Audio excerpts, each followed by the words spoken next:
말씀 봉독하겠습니다. 오늘의 말씀 본문은 사도행전 17장 1절에서 9절입니다. 그들이 암비볼리와 아볼로니아로 다녀가 데살로니가에 이르니 거기 유대인의 회당이 있는지라.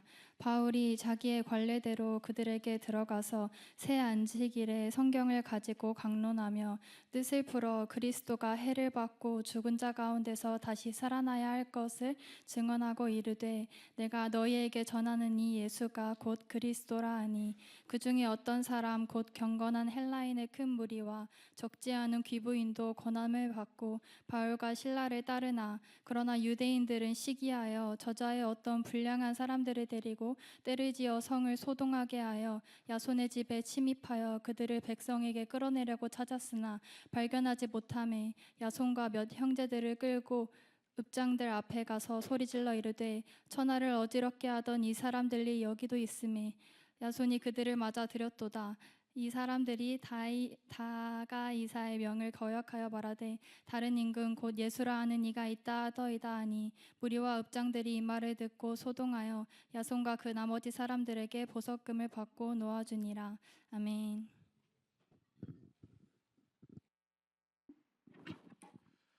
굿모닝. 반갑습니다. 옆에 분들하고 같이 한번 반가운 인사를 한번 해볼까요? 여러분들이 아는 외국어를 총동원해서 한번 하겠습니다. 네, 일본어도 괜찮고 중국어도 괜찮고. 네.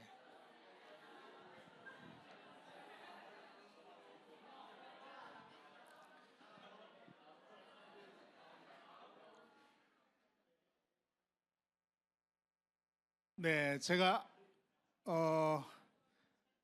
최근에 들었던 아재 개그 중에 기억에 남는 것 하나 물어볼게요. 가장 빨리 급하게 가야 되는 교회는?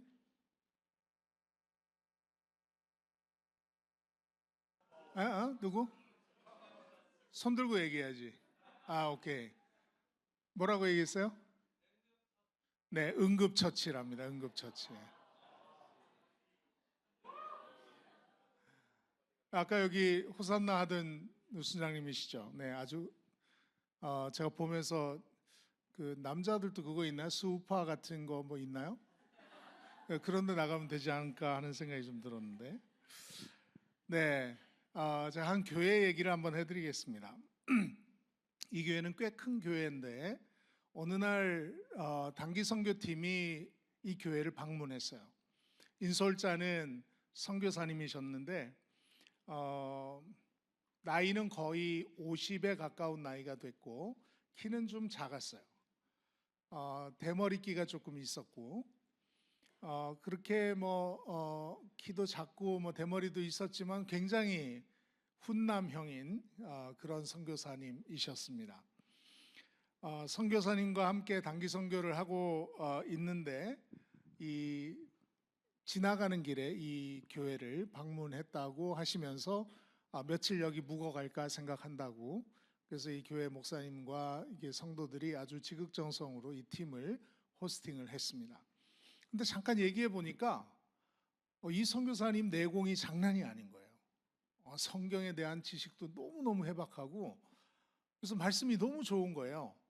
인품도 너무 좋으시고. 그래서 교회 성도들하고 목사님이 얘기해서 우리 이번 주일까지 계시다가 주일날 설교를 한번 해주시면 어떨까. 네, 그래가지고 이 목사님을 주일날 설교에 모셨습니다. 이 선교사님을.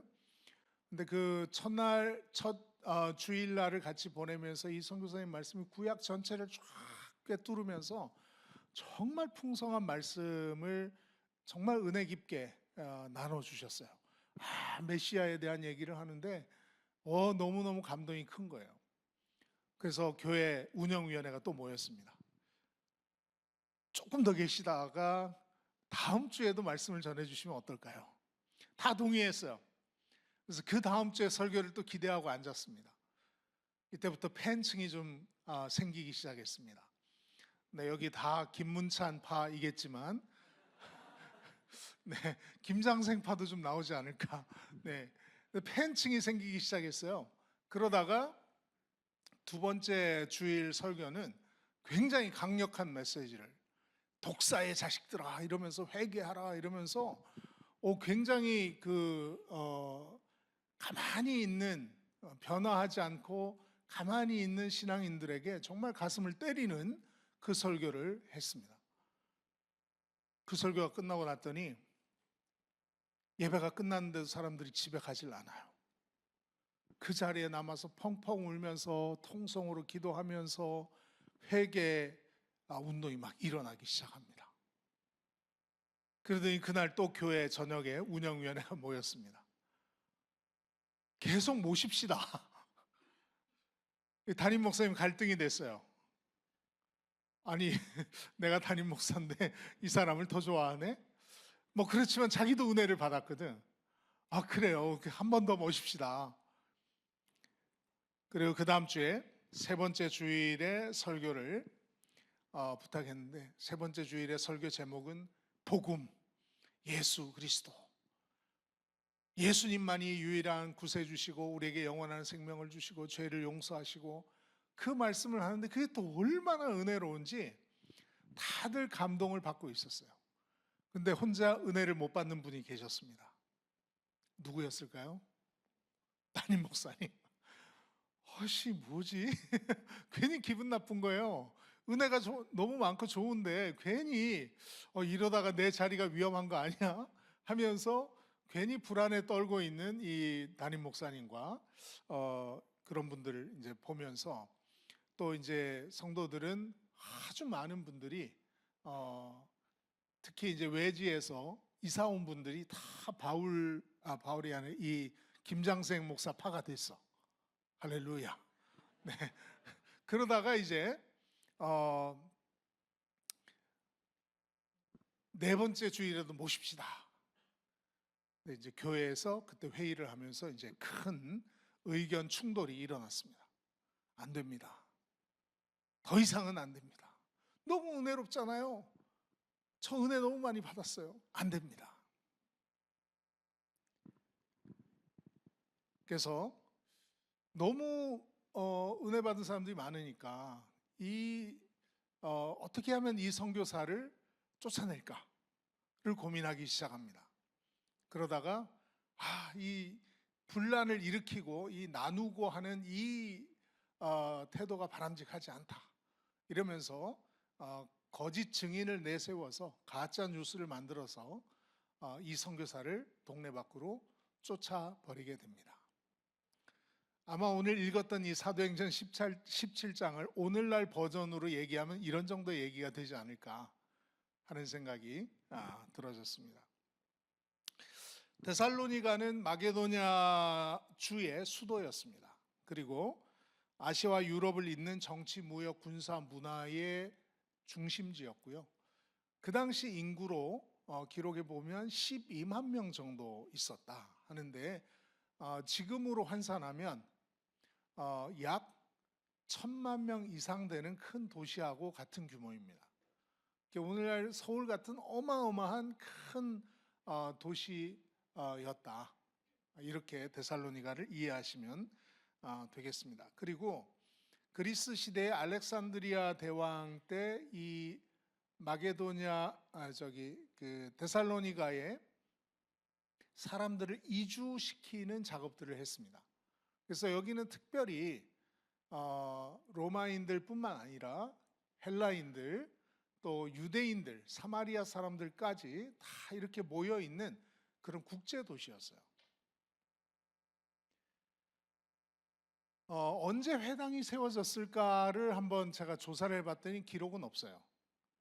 이 유대인들의 회당에 들어가서 바울이 말씀을 전하는데 언제 회당이 지어졌을까를 보니까 뭐 기록은 없습니다. 그러나 아주 가장 빠른 때를 생각한다면 알렉산드리아 대왕 때를 생각한다면 BC 약 한 350년경쯤 되겠다. 그러면 이 지금 바울이 설교했던 이 회당은 바울이 이때가 나이가 한 49세 정도, 50세 정도로 보입니다. 그러니까 거의 400년 된 교회예요. 여러분 우리나라 교회 중에 100년 된 교회 몇 개 없습니다. 그죠? 400년 동안 만약에 이 교회가 이 자리에 있었다 그러면 그 교회는 어떤 교회였을까? 많은 외부에서 오는 사람들도 무역 도시고 뭐 이러니까 왔다 갔다 하는 사람들도 계시겠지만 그 교회 토박이, 유대인의 회당이 복수로 등장하지 않고 단수로 등장하는 걸로 봐서 큰 도시임에도 불구하고 유대인의 회당은 하나 정도밖에 없었던 것으로 보입니다. 그만큼 유대인들이 많지는 않았을 거라고 생각하고, 반면에 다른 헬라인들이나 다른 사람들도 이 회당에 유대교로 개종해서 회당에 출석하는 그런 형태가 되어 있었을 것입니다. 자, 이 교회에 이제 바울이 설교를 세 주일에 걸쳐, 세 안식일에 걸쳐서 설교를 하게 됩니다.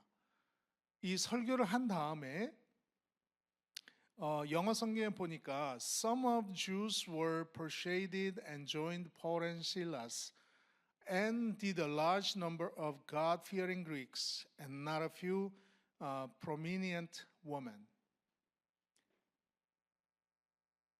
헬라인들이 여기 영어 성경에 보면 몇몇의 유대인들과 많은 헬라인들과 그리고 적지 않은 귀부인들이 바울과 실라를 따랐다라고 되어 있습니다. 귀부인들은 도대체 어떤 사람들이냐? 원어를 찾아보고 해석을 찾아보고 했더니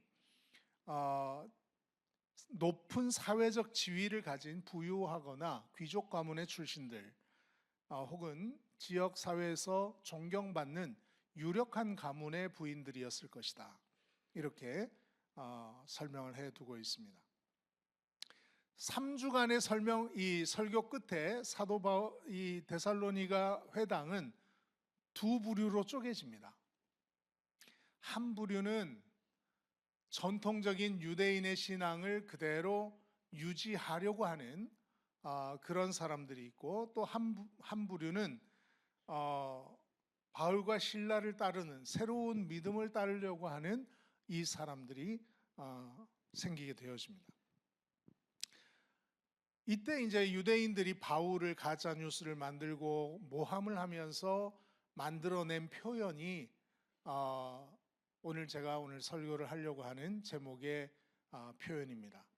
NIV 성경에서는요 이렇게 표현합니다. These men who have caused trouble all over the world have now come here.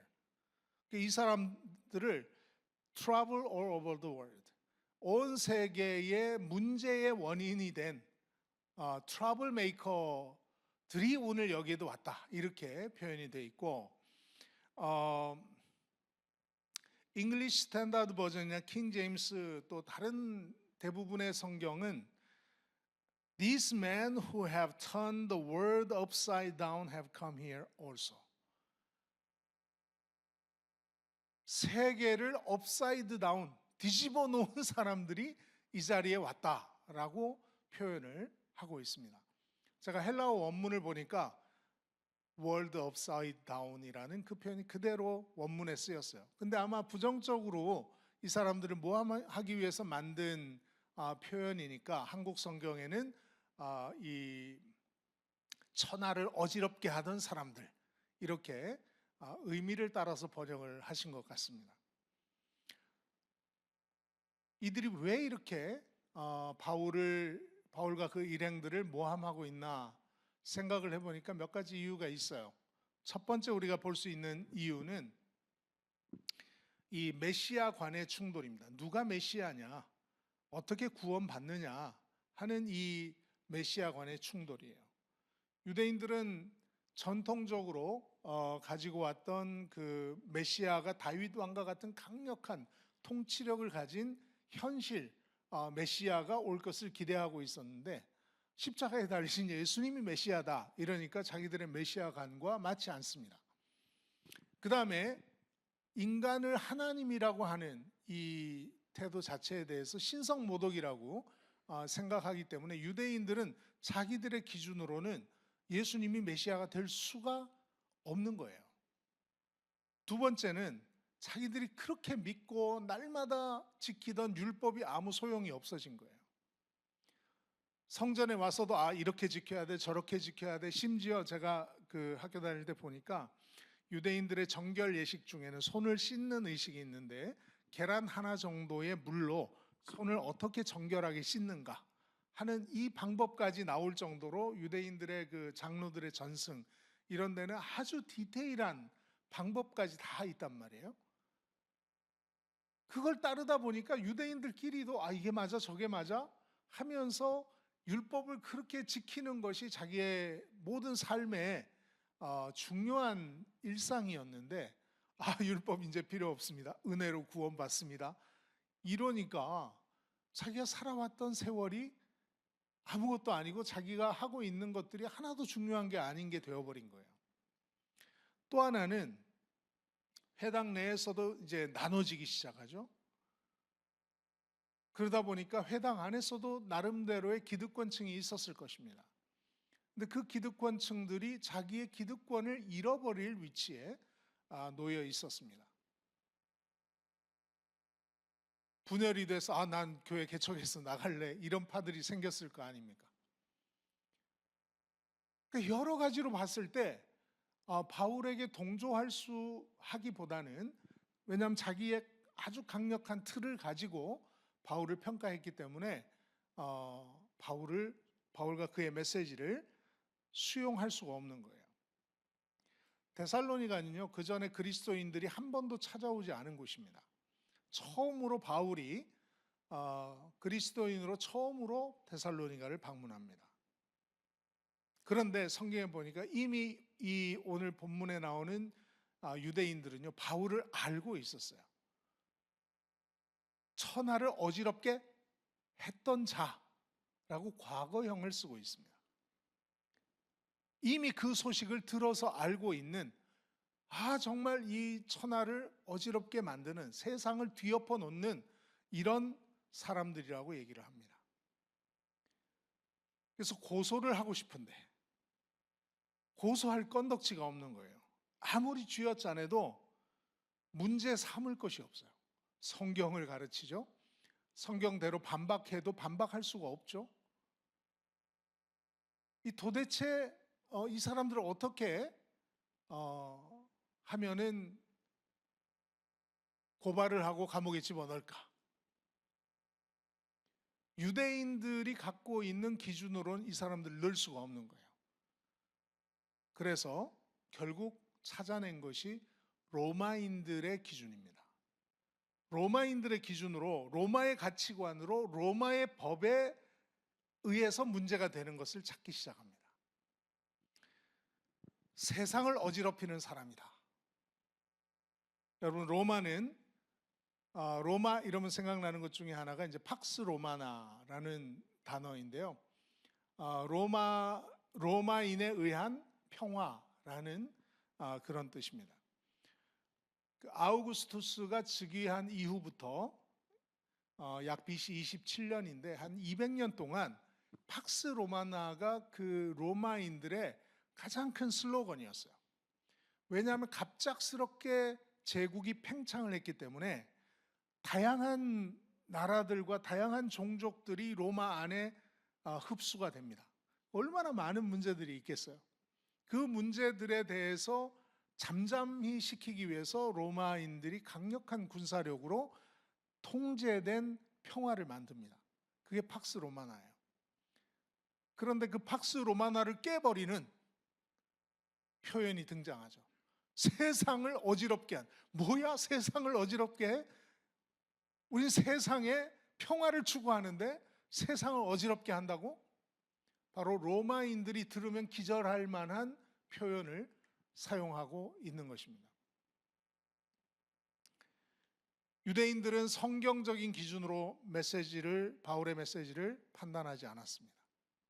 자기에게 유익이 되느냐 안 되느냐에 따라서 그 유익을 따라서 로마인들의 법을 가지고 와서 로마인들의 기준과 문화를 가지고 와서 그 가치를 가지고 와서 바울을 정죄하고 있는 그 모습을 보고 있습니다.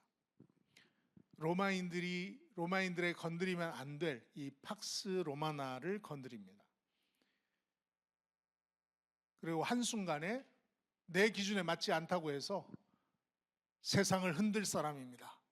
로마 황제가 저기 계신데 예수를 임금이라고 합니다 하면서 이 바울과 그 일행을 모함을 하게 됩니다. 하루아침에 로마 제국을 전복시키는 반쿠데타 세력이 되어버립니다. 세상이 왜 변해야 될까요? 세상이 변해야 될 이유는, 세상을 업사이드 다운 해야 될 이유는 우리가 참 많이 있습니다. 교회가 힘을 얻기 위해서도 아니고요, 우리가 더 나은 대우를 받기 위해서도 아닙니다. 우리는 예수님이 지상 명령을 주셨고 온 땅으로 가서 복음을 전하라고 하셨기 때문에 그 복음으로, 그 사랑으로 이 세상을 변화시키는 임무를 주님께로부터 이미 부여받았습니다. 세상의 빛과 소금으로 살아야 될 임무를 이미 우리는 부여받았습니다. 어둠이 있는 곳에 빛을 비추라는 임무를 이미 우리는 부여받았습니다. 왜 우리가 세상을 변화시켜야 될까요? 이 얘기는 특별히 하지 않겠습니다. 그런데 한번 세상의 관점에서 한번 생각해 볼게요. 세상 사람들은 교회가 자기들을 바꾸는 것을 원하고 있을까요? 세상 사람들은 그리스도인들이 자기의 평안함을 깨뜨려 버리기를 원하고 있을까요?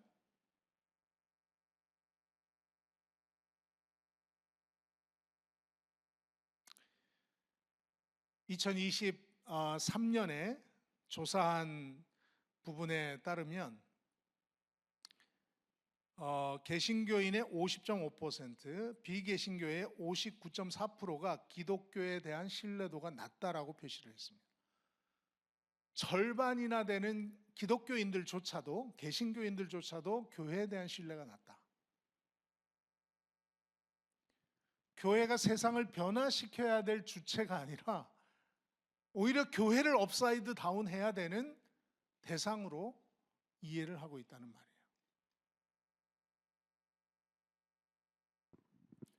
한국 교회가 이렇게 비판을 받고 경멸적인 지적을 받는 이유에 대해서 한 신학자는 이렇게 얘기를 합니다. 한국 교회는 자신을 위한 이익 집단화가 되어 있다. 자기를 위해서만, 자기 이익을 위해서만 존재하는 집단이 되어버렸기 때문에 이렇게 세상으로부터 손가락질을 받고 있다라는 얘기를 하고 있습니다. 한국교회 신뢰도는 23년 기준으로 21%입니다. 3년 전이었던 20년 기준에 31.8%였는데 10%나 더 떨어졌어요. 지금은 모르겠습니다. 저는 세상을 업사이드 다운 하자라는 우리의 구호를 외치기 전에 먼저 우리를 돌아보고 우리부터 좀 업사이드 다운 돼야 되지 않을까 하는 그 얘기를 저는 오늘 여러분들에게 나누고 싶습니다. 영국 성공의 대주교였던 윌리엄 템플경은 이런 얘기를 했습니다. 교회는 자기의 회원이 아닌 다른 사람의 유익을 위해서 존재하는 유일한 단체입니다. 교회는 자기 자신의 멤버들을 위한 유익이 아니라 그 자기 자신의 멤버가 아닌 사람들을 위해서 존재하는 유일한 단체입니다. 근데 현재 우리는 어떻습니까? 우리는 우리끼리만 좋은 그런 공동체의 모습이 오늘날 되고 있지는 않습니까? 한국교회, CCC도 그렇고 우리끼리 좋은 단체가 되고 있지는 않습니까? 그래서 저는 한국교회나 CCC나 응급처치가 필요하다. 할렐루야. 네, 응급처치가 필요하다는 생각이 들었어요. 우리는 전략과 방법이 중요하다고 생각해요. 그럼 어떻게 해야 되지를 먼저 생각할 수 있습니다. 그러나 정치가, 돈이, 권력이 세상을 바꾸진 못했어요. 해가 지지 않은 나라라고 얘기했던 로마가 세상을 바꾸지 못했고요. 150조를 기부한 빌 게이츠도 세상을 바꾸지 못했습니다. 200만 명 이상 되는 중국 인민해방군이 역사를 바꾸지도 못할 것입니다. 그럼 누가 어떻게 역사를 바꿀까요?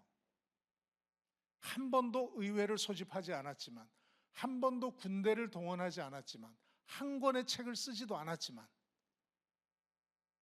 한 곡의 노래도 만들지 않았지만,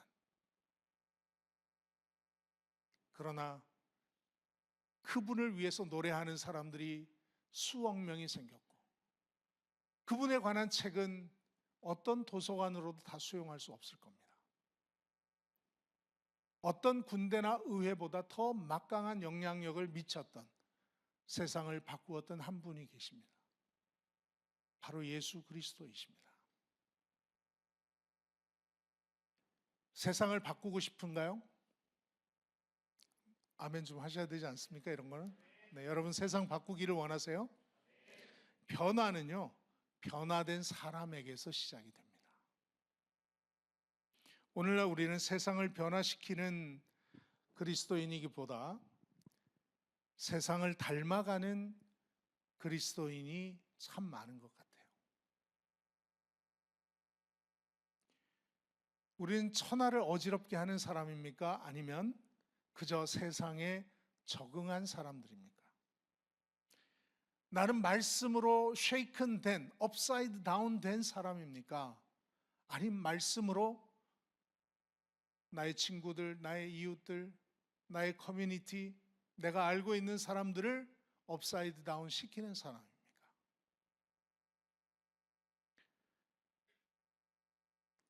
어쩌면 조용하고 평온하게 너무 시끄럽게 문제 만들지 말고 조용하게 그냥 살았으면 좋겠습니다 라고 얘기할 수 있습니다. 세상이 이대로 쭉 가도 괜찮을까요? 저는 지금 저와 여러분이 살고 있는 이 세상이 너무 빨리 변해서 어디로 갈지 모르겠어요. 어느 학자는 2039년이 되면 우리가 논의해야 될 큰 이슈 중에 하나가 로봇도 인격을 갖고 있는가, 로봇도 인간으로 이해해야 하는가. 우리가 그 전까지 생각하지 못했던 이슈들을 지금 우리는 경험하고 있습니다. 전 저와 여러분이 앞으로 살아내야 될 그런 세상들이 결코 만만하지 않은, 지금처럼 좀 평온하게 갔으면 좋겠어요. 지금처럼만, 너무 많이 변하지 않고. 근데 제가 살아온 인생을 보니까 너무너무 빨리 변해요. 여러분 삐삐 아세요? 삐삐? 네, 저 삐삐 쓰던 시대예요. 삐삐 쓰다가 시티폰 썼어요. 공중전화 부스 근처에 가면 터지는 시티폰.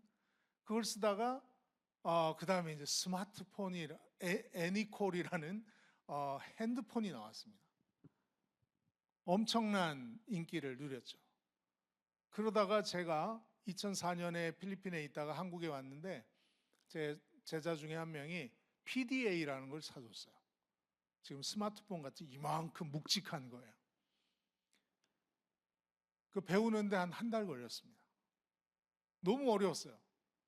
근데 그다음부터 뭐 계속 쏟아져 나오기 시작합니다. 최근에는 뭐 생성형 AI 하는데 도대체 뭐야 이게 하면서 생성형 AI로 제가 뭔지는 알아야 되니까 파이어플라이를 구매해서 거기에서 책 표지도 디자인해보고 몇 가지 해봤습니다. 이거구나. 그러더니 요즘 또 뭐 챗 GPT가 어쩌고 저쩌고, 챗 GPT 또 2만 몇천 원 내고 또 결제해가지고 쓰다가 요즘은 제미나이가 더 좋대나요? 그러니까 또 결제 취소하고 제미나이로 갈아탔어요. 새로운 게 너무 많이 쏟아져서 이제 뭐가 뭔지도 모르겠어요. 앞으로 더 많이 쏟아질 거예요. 여러분들이 앞으로 살아야 되는 세상은 정말 복잡하고 모호하고 너무 빨리 변해서 알 수 없는 세상입니다. 저는 이런 세상 속에서 우리가 어떤 이 다 뭐 과학도 세계를 흔들고 있고 문화도 세계를 흔들고 있고 다 흔들고 있는 것 같아요. 그럼 그리스도인들은 어떻게 세상을 업사이드 다운 할 것이냐?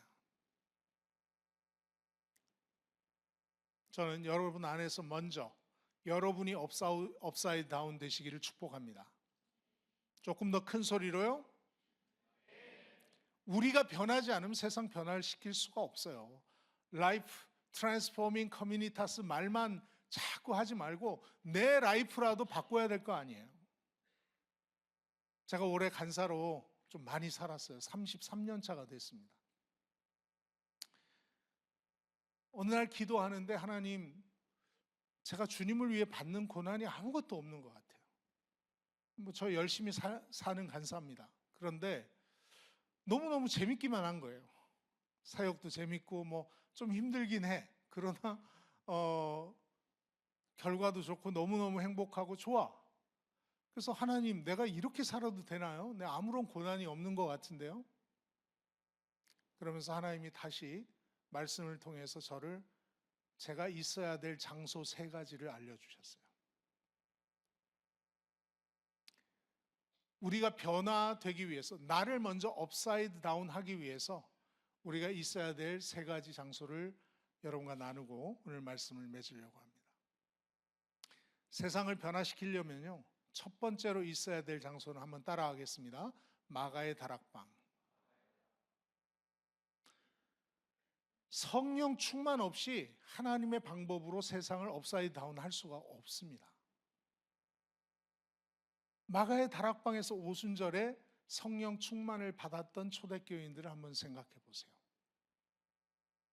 이들은 여러분보다도 더 적게 교육을 받았거나 아주 평범한 그냥 동네 아저씨 아줌마들이었습니다. 이 사람들이 성령을 받고 변화된 그 사건을 한번 생각해 보세요. 계산을 해보면 약 9일 정도 기도를 했습니다. 하나님께 온전히 집중해서 기도했던 그 시간, 아무 일도 일어나지 않았어요. 노아가 방주를 만들고 동물을 다 태웠는데 7일 동안 아무런 비 한 방울 떨어지지 않았던 것처럼 성령을 기다리라고 그랬는데 아무리 기도해도 아무것도 나타나지 않는 일이 9일 동안 진행이 됩니다.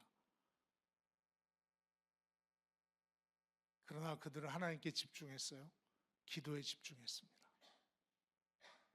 전 우리가 다시 그 자리로 돌아가야 되겠다. 성령이 막 불처럼 임하는 그 자리가 아니라 아무 일도 일어나지 않지만 계속 뜨겁게 기도하는 그 9일간의 그 시간, 그게 없었다면 성령님이 그렇게 역사하셨을까? 저는 우리가 다시 그 기도의 자리로 성령의 지배를 받겠습니다. 나는 성령의 통제를 받겠습니다. 성령님 나를 사용해 주세요 하는 그 장소로 우리가 돌아가야 되겠다. 그 다음에 2번째는요, 따라하겠습니다. 갈보리 언덕. 어느새 기독교가 십자가를 지는 것을 잊어버리고 수고하고 애쓰고 섬기고 내 목숨을 다른 사람에게 내어주는 것을 다 잊어버리고 빛나고 멋진 곳을 찾아다니고 있는 그 모습이 기독교에 보이기 시작합니다. 제가 작년까지만 해도요, 기도 제목이 하나 있었어요. 하나님, 저 비즈니스 클래스 좀 태워주세요.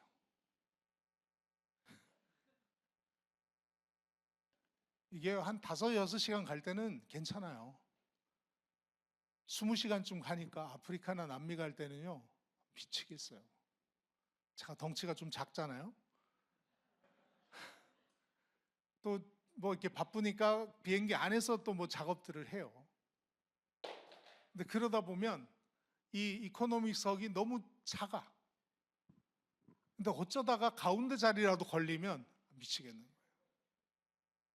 근데 이번에 4월 달에 파나마를 가는데 갈 때 어떻게 온라인 체크인을 늦게 했는데 24시간 전에 들어갔는데도 자리가 창가나 전 통로석에 보통 앉는데 통로 자리가 없는 거예요. 어쩔 수 없이 가운데를 앉았습니다. 뉴욕까지 14시간 미치는 줄 알았습니다. 주님, 제발 좀 비즈니스 타게 해주세요. 돌아올 때 코파 에어라인 거쳐서 이제 대한항공을 타고 오는데, 코파 에어라인을 탔기 때문에 대한항공이 온라인 체크인이 안 돼요. 또 LA 와서 체크해 보니까 가운데 자리야. 할렐루야. 왕복 20시간씩을 전부 가운데 자리로 앉아서 갔습니다. 그러고 나니까 드는 생각이, 정신이 번쩍 들었어요.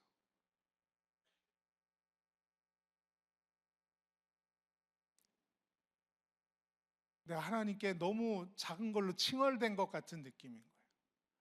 나 주님 위해 목숨도 버리겠습니다. 막 이러다 주님, 불편해요. 이코노미 불편해요. 이러고 있는 저의 모습을 보면서, 주님, 제가 십자가의 그 자리를 제가 잊어버렸습니다.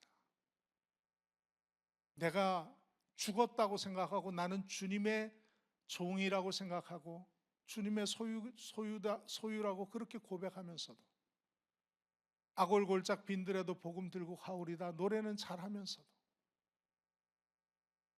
그 조금의 불편을 참지 못하고 있는 저의 모습을 보면서, 주님, 제 안에 처음 가졌던 마음이 어디로 가버렸습니다. 다시 회복시켜 주세요. 그랬더니 주님이 십자가의 그 골고다 언덕의 십자가로 저를 초대해 주셨어요.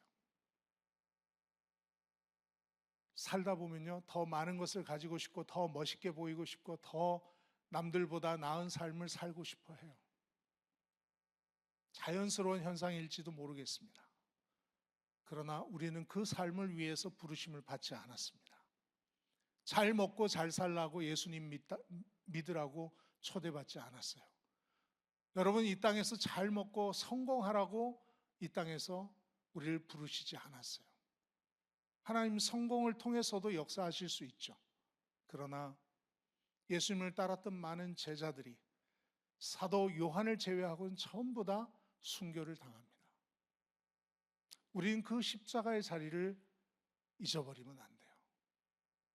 2007년 아프가니스탄에서 샘물교회 피랍 사건으로 순교했던 세 분의 순교자가 있습니다. 그 인솔자였던 배형규 목사님, 수원 CCC 찬양 순장이었습니다. 그 배형규 목사님 또 그 아버님을 뵈면서, 정말 이 순교의 자리, 이런 순간이 우리에게 정말 재앙이고 슬픔이고 세상 끝나는 것 같은 그런 일이 아니라, 주님 나라에서 보면 얼마나 멋진 일이고 얼마나 영광스러운 일인데, 언젠가부터 우리는 십자가와 핍박과 죽음과 헌신과 이런 것들은 다 뒤로 제껴놓고 빛나는 일만 우리가 하고 있진 않나.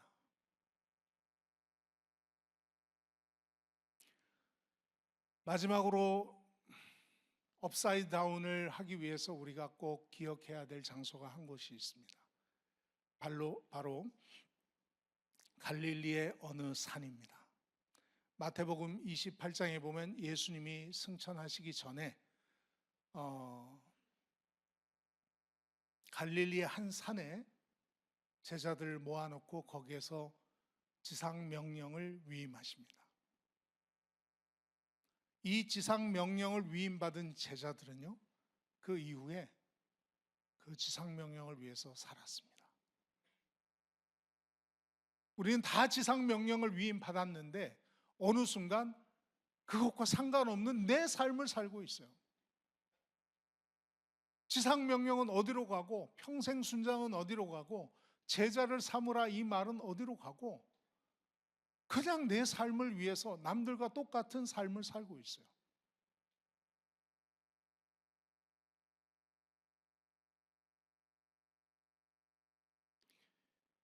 사명을 기억하는 장소, 바로 갈릴리 산. 어느 산인지는 모르지만 갈릴리에 예수님이 제자들을 모아놓고 지상명령을 마지막 유언처럼 남기셨던 그 자리에 저와 여러분이 있기를 간절히 소망합니다. 바울의 3차 전도 여행 때 저는 A6 프로젝트를 전 세계로 진행하면서 너무너무 행복한 순간들을 많이 경험합니다. 저랑 같이 대학생 때 저랑 같이 A6를 콩고 민주공화국으로 갔던 한 간사님이 계십니다. 그분이 나중에 이제 간사가 돼서 최근에 작년 1월 달에 마다가스카르로 A6 팀을 만들어서 갔어요. 청주에서 사역하고 있는 김지원 간사님인데, 청주에서 이 마다가스카르 가는 길도 너무 험난합니다. 쉽지 않아요. 근데 거기에 가서 3주 동안 정말 엄청난 일들을 하셨어요. 간사가 한 명밖에 없었거든요. 국가대표. 근데 그 3주 동안 간사를 3명을 세웁니다. 순장을 8명을 세웁니다. 학생들은 한 4, 50명 됐어요. 그리고 떠났습니다. 그리고 지난달에 마다가스카르에서 연락이 왔습니다. 이 간사 3명과 학생들이, 순장들이 팀을 만들어서 600km 떨어진, 1000km 떨어진 두 도시에서 A6를 진행하고 개척하고 왔습니다. 할렐루야. 내게 청주팀이 계획에도 없던 여름 A6를 또 준비하고 있습니다. 이 팀들과 같이 개척한 지역을 강화하기 위해서. 곳곳에 흩어진 제자들이 지속적으로 그렇게 사역을 한다는 소식 들을 때 너무너무 감사해요. 서울지구가 엘살바도르로, 이번에 엘살바도르 가시는 분들 계시나요?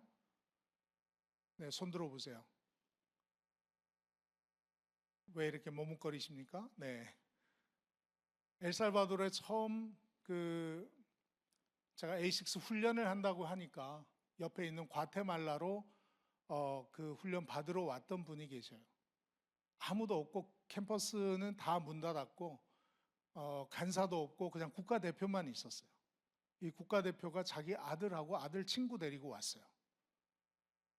그 A6 훈련에서 이분들이 훈련을 받고 그 다음 해에 바로 김문창 간사님, 그 A6 훈련에 김문창 간사님과 같이 갔어요, 제가. 그리고 김문창 간사님이 서울지구 A6 팀을 만들어서 엘살바도르로 개척을 합니다. 뭐 작년에도 갔다 오시고 했으니까 아시죠? 사울이나 안드레 간사님들이 그분들인데 이번 3월 달에 나이로비에서 또 만났어요. 얼마나 반갑고 얼마나 고맙고, 네, 정말 콕 끌어안아줬습니다. 여러분 덕분에 엘살바도르는 지금 사역이 잘 되는, 캠퍼스 사역이 잘 되는 나라 중에 하나가 됐습니다. 또 이들이 이제 선교할 꿈을 저는 꿉니다. 우리의 제자의 역할이 뭘까를 생각해 봅니다. 그 자리에서 빛과 소금으로 묵묵히 있는 것도 중요합니다. 그러나 모든 족속으로 제자를 삼으라는 그 말씀에 따라서 땅끝까지 우리가 헌신하고 가는 그 모습을 우리는 제자로서 가져야 되지 않을까. 그런 태도들, 그런 자세들을 가진 사람들이 세상을 업사이드 다운 할 수 있겠다 하는 생각을 합니다. 여러분, 세상을 업사이드 다운 하기 전에 먼저 여러분들을 업사이드 다운 하시기를 축복합니다. 그리고 여러분들이 정신이 좀 빠져 있을 때 새 장소를 기억하십시오. 마가의 다락방, 예수님이 십자가를 지셨던 골고다의 그 언덕, 그리고 마지막 유언처럼 유언을 남기시던 갈릴리의 그 산, 이 세 장소를 꼭 기억하는 저와 모든 CC 순장님들 되시기를 간절히 축복합니다. 기도하겠습니다. 하나님 아버지,